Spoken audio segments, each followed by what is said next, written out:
Well, my name is Brandon Merritt. Reaching out from Cosumnes River College. It's a junior college in Sacramento, California. Okay.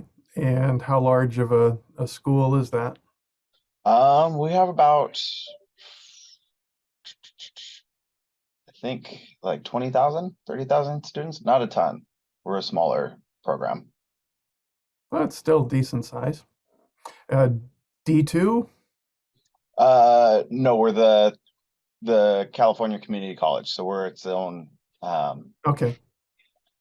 entity there. Okay. Your own league? hmm All right.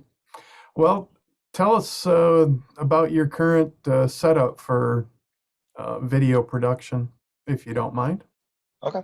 So we started streaming last year because of COVID and not being able to have fans during the COVID years. Last year we were able to for outdoor sports, but not indoor.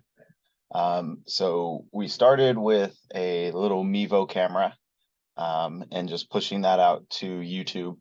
And then last year we kind of figured this is something we're going to do moving forward. So we added on.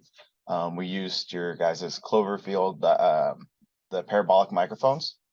Um, and so we have that outside of our press box on a little boomstick, just kind of taped or bungee corded to our press box to capture the noise outside. Um, and then we push the streams out through OBS, which is a free software. And then this year we added a Synergy camera, which is does motion tracking, and we're still trying to figure out how to get the voice overlay going on that. But it's a pretty basic system as far as streaming. And then we use a program to do score overlays. Okay. So relatively basic. hmm All right. Um, and so that's just purely streaming. You're not attached to any public television or anything like that at this point? No, not right now. Okay. And what was the camera that you said you were using? Mevo, Mevo. It's Okay. just a little one single lens camera. And you're taking that right into YouTube? We use Presto OBS. Sports and we use their Stretch Live program. Okay. Um, are there any specific challenges that you've had with the Mevo, or speaking, on the video side, any challenges that you've been dealing with up to this point? With the video, we have a little pole that we put it on. The only issue was it was static, and so with our basketball program, as you probably know, basketball is not a static sport, so you couldn't get a wide enough angle, and so we actually put it on a lazy Susan, and we would use that to turn it back and forth, so it'd be a steady turn instead of somebody holding a camera where you're kind of Mm-hmm. moving with the person. At least it was just steady and going from side to side panoramically. Okay. And that's working out for you? hmm All right. Um, are there any specific audio challenges? You mentioned you're using the Clover mic to get an overall audio feed, but any specific challenges that you've had with that, or has it worked out well for you?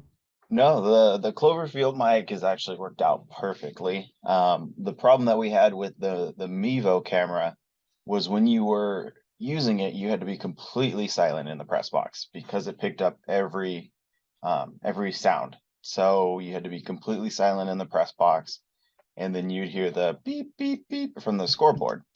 And so the nice thing is we can turn off the sound from the Mevo camera and pull in audio from the parabolic microphone, the Cloverfield, and that allows us to get enough of the field noise with the crack of the bat, the umpires, things like that, the sound from out there without because we put it at the top of our press box on a boom pole, we get ambient noise from the crowd, but you're not picking up people's side conversations, which is super nice. Okay.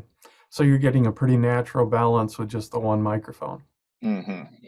That's great. Um,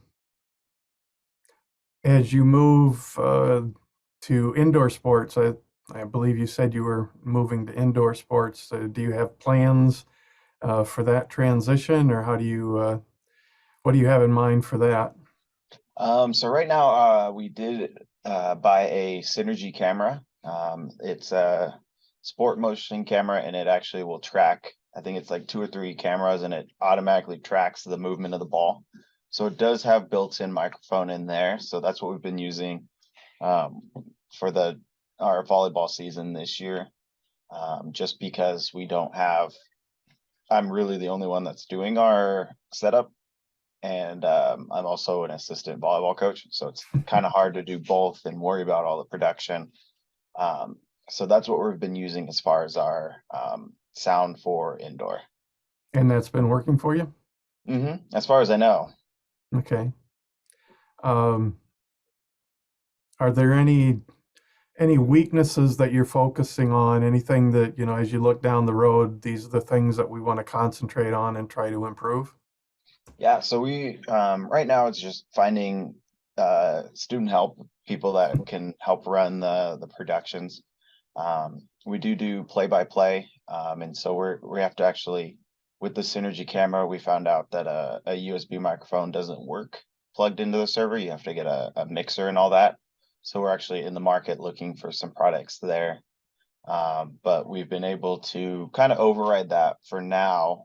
We've only done one game with it, but we'll actually use OBS screen capture the video coming from the camera, and then put out that capture of the screen capture with a USB microphone that way. Okay. Um, just a comment to throw out there that you can put a USB lapel mic inside your Klover if you ever want to hang it under the basketball hoop or something crazy like that. You can something for you to consider. Okay, Uh, yeah. so um, let me see. I think that's my base questions. Is there anything that you want to bring out about your program, or that you'd like to share with the world in general? No, I mean, like I said, it's a combination of using a variety of different products. I think we use Live Score for like our overlays, OBS for pushing things out. Presto Sports is our main hub there. But I think the addition of using the Cloverfield microphone has really helped us pick up the ambient sound for both baseball and softball. And actually, we have our students working the press box, pushing the buttons for the scoreboard. So it's nice because they can actually talk a little bit instead of having to be silent for 3, 4 hour games. Mm-hmm. And the quality has been great. And so it's still a learning process. Like I said, I'm right now, due to just low enrollment and low student workers. We're trying to just steadily improve our programs, and so um, just kind of still looking into various options. But it's been a very big learning experience trying to figure that out. But it's been nice having those extra microphones to really pick up the noise and really what the crowd wants. Makes it more of a um, broadcast Mm-hmm. instead of just random video and audio, which helps some of our parents that work during the day and they have a 2 o'clock game or something like that. They can stream it at work or in the office. Um, and I'm assuming they can delay it and watch it later if they need to. Yeah, all of our recordings are kept on our website, and you just go on demand, and you can search by sport, you can search by date. So they're all archived, which is nice. So you can watch as a student athlete, you can go back, watch it with your family, watch it for film, or if you're trying to make highlight reels, you can look at it that way and kind of figure out what you want from there. So Mm-hmm. it's pretty nice. Okay. All right. Well, thank you for agreeing to be in our little program here, and we will let you know when this is live, but thank you so much for your time. No problem. All right. I was looking at your last email Hmm. now that we're off the record.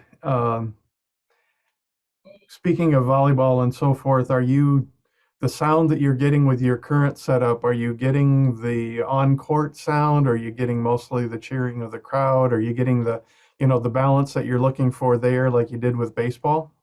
I think we're actually getting a pretty good balance because the camera is located on our east side, whereas the fans are on the west side. So it's not really picking up a ton of fan noise, but you're still getting noise, but you're getting more of the court sound, which is what I Okay, think people want. sure. Okay. Well, if you ever want to play with it, like I mentioned, there are a number of people that have used it, like above um, the net, the end of the net, off of a magic arm or something like that. I'm not sure how they've all mounted it, but when they were trying to concentrate more on the on-court sound, uh, the Klover might be an option to consider when you get to that point, if your crowd Yeah, noise starts taking over. Um, absolutely. Okay. and the same with basketball. Like I said, people have put them underneath the bang boards and so forth to concentrate more on the on-court sounds and try to reduce the crowd noise. So um, Okay. something to keep in the back of your mind if crowd noise gets away from you in either of those sports. Yeah, like I said, we just started up basketball. I think we've had one home game, so I'll look back at the video and kind of see what the sound quality was like on there. Um, and then, like I said, we are looking for a new. I guess we have to have a mixer to add play-by-play on there, so we're kind of looking in the market for that. And then just trying to figure out how we're gonna get the cords out to the other side, because it's in one room, which is attached to the gym, the server. So we got to figure out how to get the cord pulled out to the other side so we have access to it. It's always logistical issues to jump Hmm. over. And of Okay. course, the gym's made of cement, so that's makes it fun. Yeah. There are wireless options, but they always have their drawbacks, including cost. Hmm. That's There's what always we were thinking about, is just looking into finding different mixing boards, and then see if we can find some wireless like headset devices, um, so we can do it, kind of just go around that way. hmm Okay. Well, if I can ever be a reference or an assistance in any way, don't be Yeah, afraid to reach out.